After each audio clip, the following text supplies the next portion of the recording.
Happy Sunday, folks. Hopefully, you're out there doing Sunday things. This is Jason with Underrated History, and I'm here with another story. And what if I told you that there was a survivor at the Alamo? And you're like, well, wait a minute, Jason, didn't history tell us that, every man at the Alamo was wiped out? Well, technically, you're correct. Everybody who did fight at the Alamo was wiped out, but not everybody who was stationed at the Alamo was wiped out. This is the story of that man. There was one man stationed at the Alamo who did survive the conflict, but also it wasn't there. This is the story of Juan Seguin, the Alamo's sole survivor. Now, let's take this from the top and take this from the start. Juan Seguin was a teenager. He was born right around the turn of the century, and he was a teenager around the 1820-21 time frame. And at this time, the leader of Mexico, as you know, who was Santa Anna, or Antonio Lopez de Santa Anna, the then president, and actually many times president of the Mexican Republic,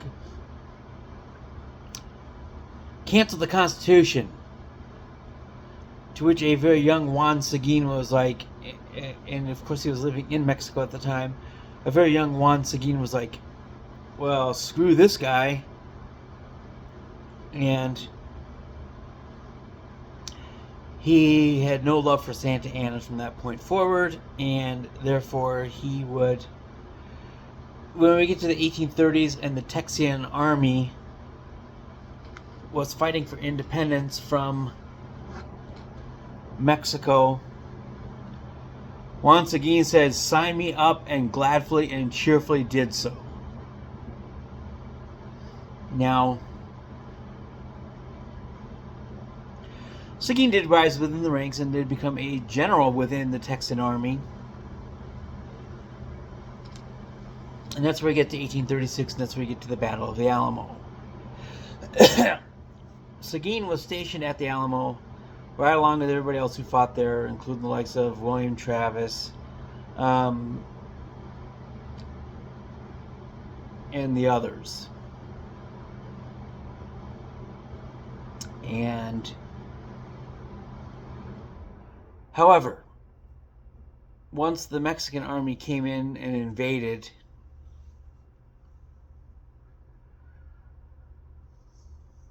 it was decided that they would have to make a run for reinforcements,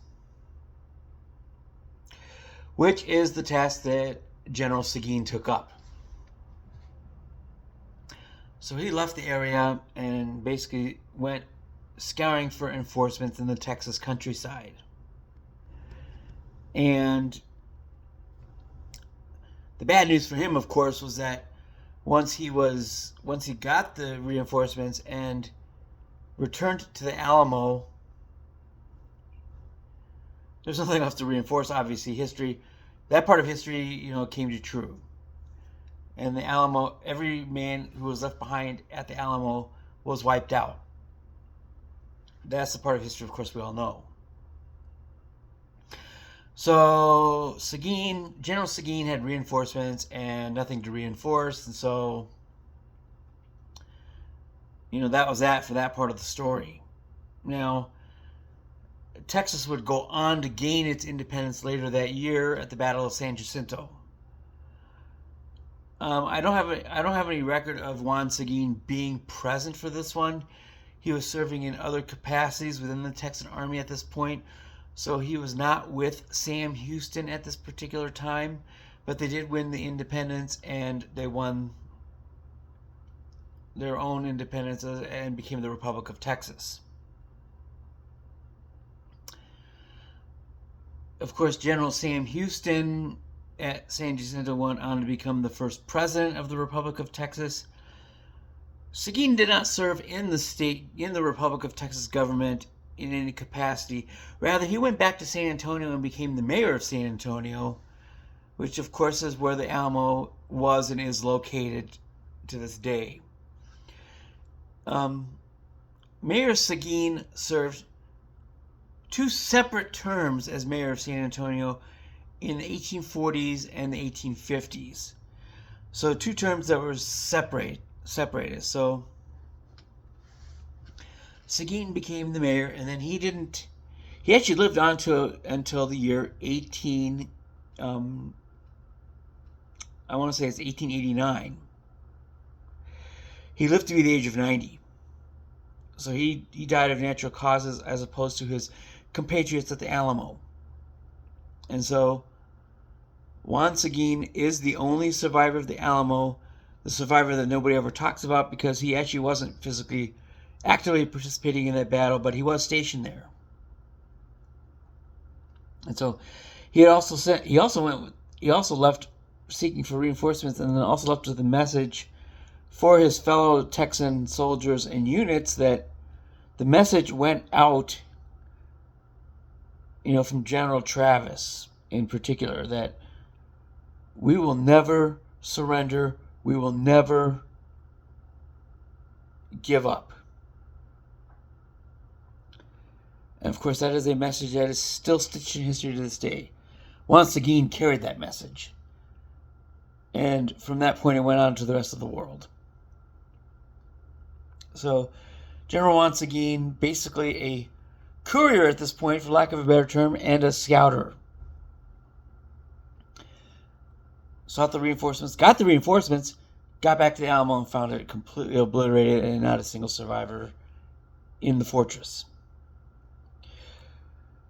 Now, I want to talk real quickly here about the Alamo in its present-day state. The Alamo in its present-day state is a fraction of what it was during the 1836 battle. What is remaining there today is just the chapel, and not the main fortress itself. The rest of the area around it, of course, has been urbanized by the city of San Antonio in the succeeding years. If you're considering going to the Alamo as a tourist, my suggestion is don't do it. It's actually very, very... I went there when I was 14, and it's a very underwhelming and very boring site.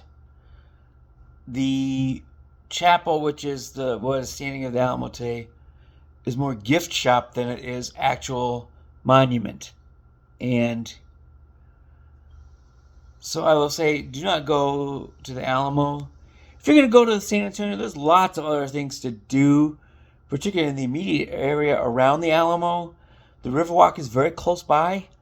Go there and experience their incredible food.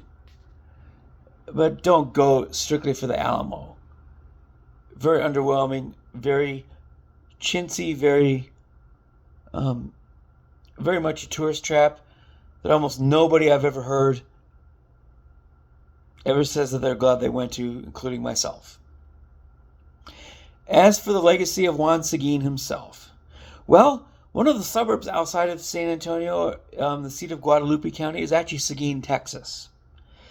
So that's about 20 miles east of downtown San Antonio. That town was built before the modern day city of San Antonio urbanization approached that area. But it was built as the seat of Guadalupe County, which neighbors San Antonio. The county that San Antonio is in, by the way, is spelled Bexar, but it's actually pronounced Bear County. So for those that are ever in the area, remember that it's actually called Bear County. Neighboring that is Guadalupe County, and there you'll find the city of Seguin, Texas, which is the county seat. There are numerous military ships. There's also a battleship called the USS Juan Seguin. There is also a high school in Arlington, Texas, which is further north than Dallas-Fort Worth. Juan Seguin High School. There are numerous other sites that have his name on them and other schools that have his name on them. One particular elementary school that's very interesting is in Eagle Pass, Texas, which used to be called Robert E. Lee High School. Now, I'm not a fan of renaming buildings for the sake of political correctness, but this is one they got right, because they renamed Robert E. Lee Elementary School to Juan Seguin Elementary School, which, if you ask me, I mean, Eagle Pass is about, I want to say, about 150 miles west of San Antonio. It is a border town on the border with Mexico, an area that Seguin himself would have been very familiar with. And so Eagle Pass, Texas has Juan Seguin Elementary School. Again, not a fan of renaming for political correctness purposes, but this is one they got right. And so anyway, this is the story of the Alamo's actual survivor, General Juan Seguin. A man who had the heartbreaking task of seeking reinforcements for the soon-to-be doomed soldiers at the Alamo, and came back to an even more heartbreaking result, which was nothing left for his reinforcements to reinforce. The Mexican army had obliterated everything and everyone within that fortress.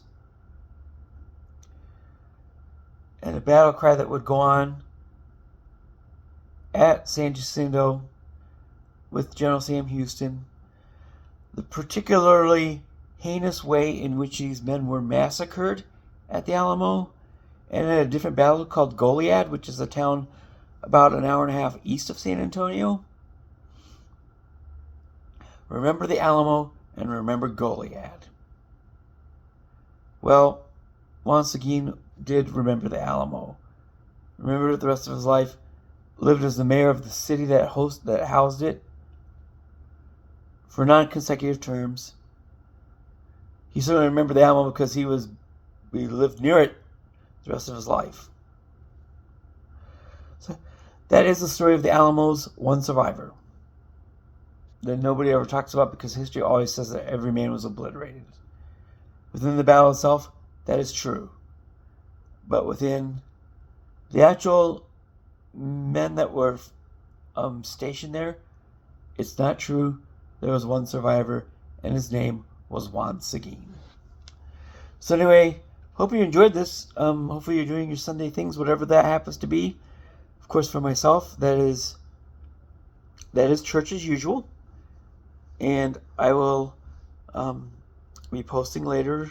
Of course, my pictures, if you're a Facebook follower of mine, you see my pictures there every week.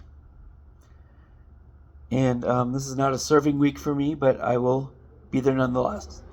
So you folks enjoy the rest of your weekend. Peace out, homies.